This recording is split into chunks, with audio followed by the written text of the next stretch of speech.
With Lily, my co-interviewer, and with the help of many volunteer transcribers and research coordinators, we came up with a list of interviewees with various disability and conditions, some visible and some invisible. And during these interviews, we will actually be talking with them with an arsenal of questions pre-prepared and proposed by Kaite, and then some of which I on the spot, sensing the moment in the conversation, I will throw in based on my understanding of the Singapore disability culture and the disability context. And all this then were transcribed by my volunteer transcribers, and then this will be proofread by myself, and then we will send either the audio or the text or the video, or sometimes all together, and email it to Kaite. I've been listening and watching to the interviews, listening or reading the transcripts, as well as looking at the video when there's been videos. And I've just been trying to absorb them and then just seeing what comes out, because I was adamant that this would not be a verbatim project.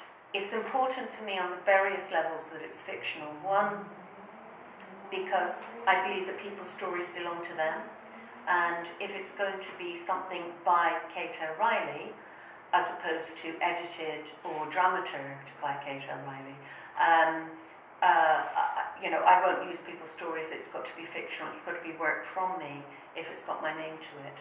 Secondly, there's a concern that with verbatim theatre, if people go, oh, that's his story, they might go, well, that's too bad, it's such a shame, he's been unlucky.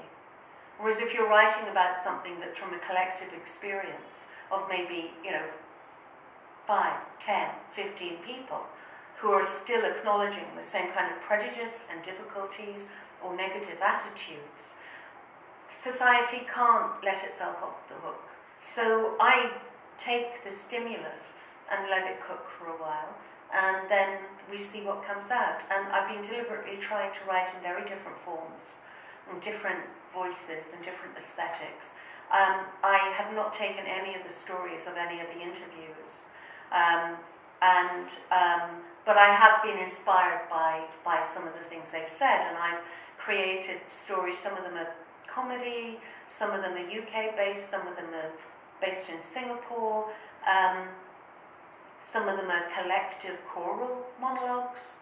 So even if there's one story with supposedly one I, you might have 5 people telling it. My role is really an overall kind of trying to have an overall sense of the aesthetic that we're developing, what that is as it emerges, and trying to keep the train on the track wherever it's going, because we don't know where it's going until we're laying down the track, because it's new work. And so, there's not a map of, well, there's an outline structure, but there's not an exact map. And so that's what we're trying to make, we're beginning to make.